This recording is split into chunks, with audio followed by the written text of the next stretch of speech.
pode se referir. Já estamos de volta com a Revista da Cidade, hoje com uma participação mais do que especial. Seja bem-vinda, Maria Lídia Flandoli, ao Revista da Cidade. Que delícia te receber aqui, viu? Obrigada. Eu quero deixar registrado, inclusive, que eu sou uma grande fã, já acompanhava sempre o seu trabalho aqui na TV Gazeta, mesmo antes de entrar na TV Gazeta, fazer parte, né, do corpo de apresentadores, já sempre curti o seu trabalho e te admiro como profissional, como jornalista. Opa. E agora te recebendo aqui no meu programa é uma honra enorme. Obrigada, viu? Bom, ouvir tudo isso logo cedo é muito bom. E eu quero só fazer o registro de, acompanhando o seu programa, um destaque que vocês têm, entre outros programas, que vocês priorizam o jornalismo, a informação. Isso é muito bacana, né? Essa certeza que só com a informação é que nós vamos encontrar caminhos e modificar caminhos, que estejam ali adequados àqueles nossos valores, àquilo que a gente acredita e quer. Parabéns. Obrigada. Vamos lá. Eu acho que é assim que a gente ajuda as pessoas a formar uma opinião, né? Mostrando a realidade. O jornalismo tem esse papel, né? De mostrar todos os lados e o pessoal em casa aí vai chegar à sua conclusão. Como a gente quer fazer hoje com esse caso da Petrobras, que é um caso até complexo, né? Se a gente parar para pensar, o tempo que faz que essa história vem se desenrolando e desde 2005, com a compra aí da refinaria de Pasadena, no Texas, nos Estados Unidos. E aí ficou uma negociação meio esquisita. A impressão que dá, e a gente não consegue dizer se foi uma coisa ou se foi outra, afinal de contas existe uma grande apuração de fatos que está sendo feita a partir de agora, se foi simplesmente um mau negócio, onde não atentaram para pontos extremamente importantes, que uma empresa particular com toda a certeza cobraria explicações, né? O fato de ser uma estatal parece que fica tudo mais julgado, não sei como é que funciona isso, ou se realmente existiu aí uma má-fé e uma vontade aí de fazer um tipo de negociação escusa, né? Uma evasão de divisas e tudo mais. Como é que a gente pode fazer uma leitura desse momento na política? Esse caso remete a outras variáveis. A Petrobras é um orgulho nacional, vamos combinar isso inicialmente. Então é chocante. Todo mundo que toma conhecimento disso que está acontecendo fica até assim perplexo, né? É uma perplexidade que é claramente um negócio extremamente desvantajoso para a Petrobras, portanto, para o Brasil, uma vez que dinheiro público está lá também e muito. E aí entra toda uma preocupação e a gente está acompanhando e vendo que esse não é o único caso que coloca a Petrobras assim, numa alça de mira de que tem coisas muito estranhas acontecendo. Já no Senado passou uma comissão, definiu que senadores vão à Holanda para poder acompanhar a investigação de uma denúncia de superfaturamento no aluguel de plataformas com por uma empresa holandesa, muito acima de valor de mercado, etc. e tal. E a coisa vem de longe, de outra refinaria no próprio Brasil. Agora essa negociação com a refinaria americana. Então, o caso Petrobras assume contornos muito amplos que exigem da gente um cuidado especial na avaliação por uma razão. Esse é ano eleitoral.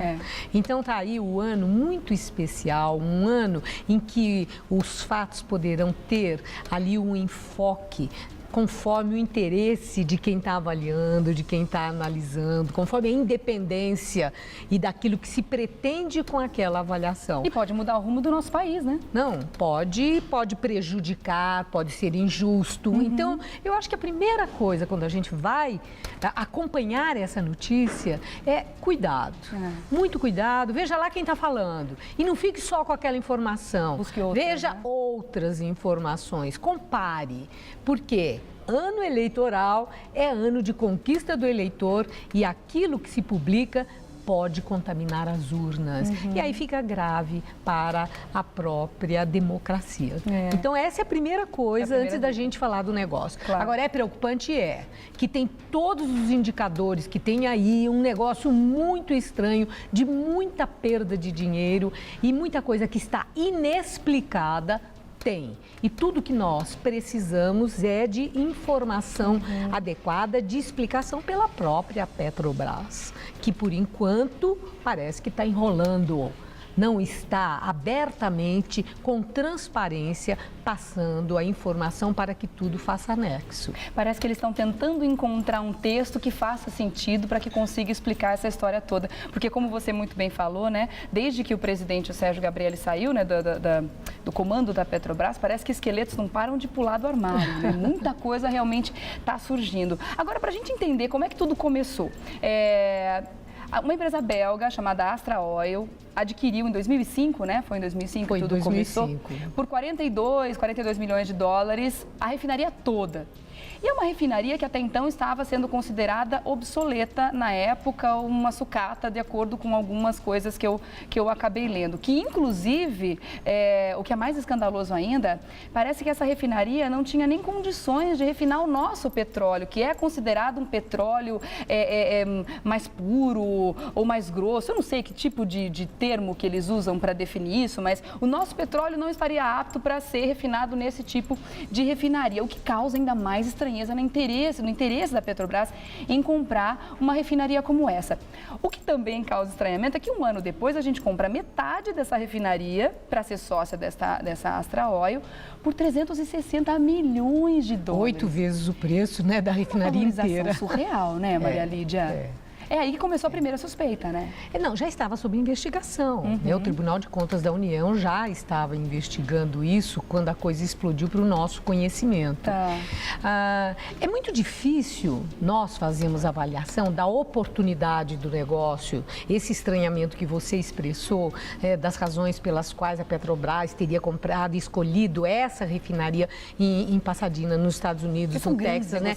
Então, se realmente era um negócio oportuno, se a expansão internacional da Petrobras comportava esse tipo de negociação, se foi adequado ou não. Então, não somos nós que vamos fazer esta avaliação, mas com os dados disponíveis, o que interessa a cada brasileiro é o seguinte: muito bem, a Petrobras tem um conselho de administração. Esse conselho de administração, ele tem uma função de observação de todos os negócios, de dar ou não dar um aval para as negociações que são apresentadas e de acompanhar a lisura daquilo que está sendo feito. A coisa complica quando, na época dessa negociação, a presidência do Conselho de Administração da Petrobras estava nas mãos da hoje presidente da República, Dilma Rousseff. Dilma Rousseff, ela foi eleita presidente da República, inclusive pelo reconhecimento de uma grande aptidão dela no gerenciamento, no trato da coisa pública. Ela foi ministra das Minas e Energia, ela foi ministra da Casa Civil e ficou com uma fama que ela era durona, apelido de gerentona, não deixava passar nada, fazia ministro chorar no banheiro. Como o José Simão diz, grande chefe toura sentada. Eu adoro os comentários dele. Mas, de qualquer forma, o que interessa é que, na presidência desse conselho, hoje, quando a presidente, de próprio punho, redige uma nota para dar uma explicação sobre o aval que, da parte dela, foi dado para a finalização desse negócio, em função do resumo, um relatório resumido, que ela hoje entende que foi tecnicamente, juridicamente falho, um resumo de 2 páginas e meia, 2 laudas e meia. Então, aí entra a perplexidade, se amplia.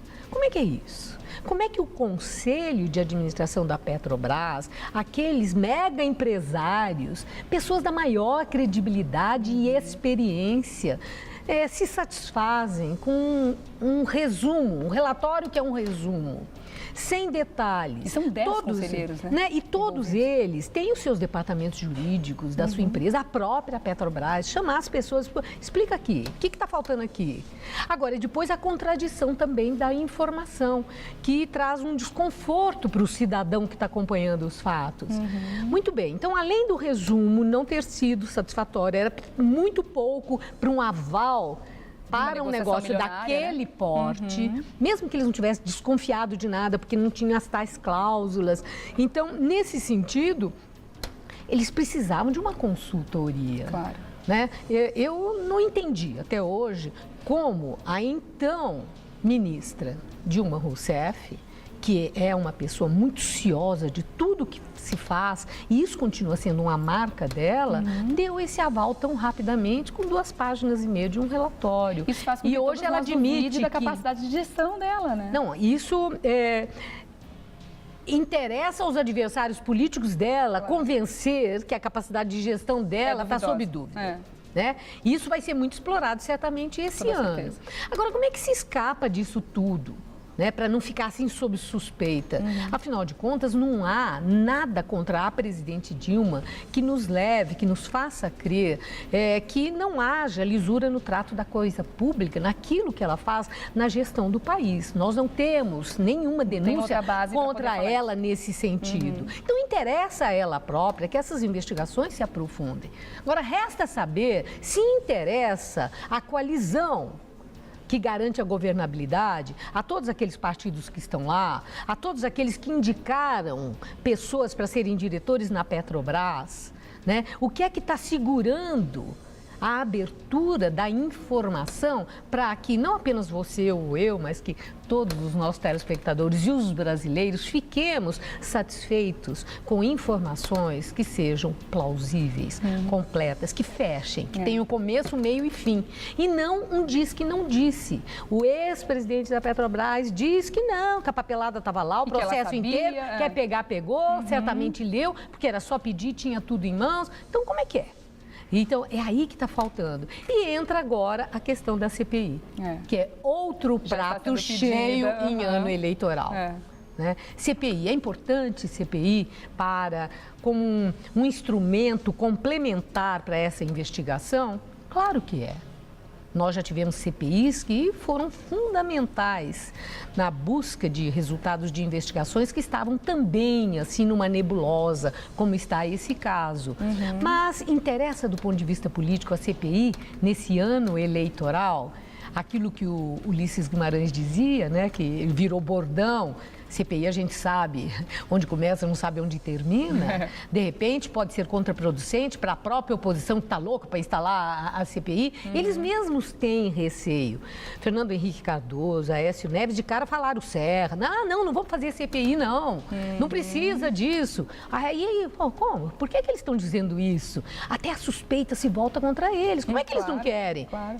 Né? CPI esclarece ou não esclarece? Pode esclarecer, sim, mas também pode ser muito explorada politicamente num ano eleitoral da importância desse 2014. Né? Se acontecer. E dentro desse caso ainda tem muita coisa para ser explicada, né? Uma das coisas que eu li a respeito diz que um dos funcionários da Astra Oil que participou dessa negociação, da venda dos 50% da Petrobras, foi um ex-funcionário da Petrobras de 20 anos, quer dizer, um brasileiro que estava trabalhando na empresa belga também e foi quem iniciou esse primeiro contato aí. Agora, uma outra coisa que também causa estranhamento é como essa história foi desenrolando para chegar aos quase ou mais de 2 bilhões. Cada hora eu ouço um valor, eu confesso que até agora eu não sei quanto no total que a Petrobras perdeu nesse mau negócio. 1 bilhão e 800 milhões, ou se foi mais de 2 bilhões, enfim. Depois que a cifra passa de 1 bilhão, parece que o restante é irrisório, mas cada milhão que acrescenta... Né? Nós falamos em milhões de dólares. De dólares? Nós estamos falando em milhões de dólares, em bilhão de dólares.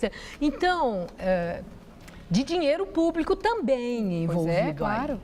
E é justamente nessa diferença que eu queria chegar, porque aí entrou por litígio, né? Eles começaram a questionar aquela cláusula lá, enfim, que a Dilma disse que não sabia, porque não estava ali no resumo e tudo mais, e isso encareceu ainda mais a conta no final. Foi pro litígio, era para ter pago, sei lá, 700 milhões, foi para 890, quer dizer... é uma diferença pequena? Não, a gente está falando de mais de 150 milhões de dólares que encareceu, sendo que estava em contrato e sabia que a chance de perder era muito grande. Quer dizer, também não tem advogado bom envolvido nessa história que podia dar uma consultoria e falar, é melhor pagar porque a conta vai ficar mais cara, vai ter juros, demora, vai ter multa, vamos fazer um acordo. Não sabemos. Aí tudo isso são conjecturas. A informação objetiva põe um ponto final nas conjecturas que vão longe. E atingem, muito possivelmente, a imagem. E quando se atinge a imagem de pessoas da importância da presidência da República, a maior autoridade da vida do país, interessa a ela própria esse esclarecimento. Claro. Né? E aí começa aquele disse que não disse. O ex-presidente da Petrobras diz uma coisa, ex-diretores, até o que está na cadeia, não interessa porque vai que o homem fale e abra a boca. O outro que acabou de ser exonerado da BR Distribuidora, que disseram que ele já pôs a mão no fósforo. Quer dizer, nitroglicerina pública, se ele for pura, se ele for fazer depoimentos. Então, a investigação, ela, com todos os riscos, ela pode oferecer mais segurança à informação que a gente recebe e preservar a imagem de nomes tão importantes na vida do país que estão aí envolvidos. Não só do presente, mas do passado também. Porque esses negócios todos aconteceram na gestão Lula. Nós vamos lembrar, Dilma Rousseff foi eleita em 2010, então envolve muita gente e envolve também muito mais lá no passado, como é que vinha realmente a Petrobras. Então tudo isso para segurança de todos, confiança, credibilidade, não só no governo Dilma Rousseff, mas também no governo Lula e nos governos que antecederam. É do interesse de todos um aprofundamento na investigação, que se acelere e que venha a público um resultado. O resultado que apure as responsabilidades. É isso que a gente mais quer. Bom, você tocou no nome do ex-presidente Lula.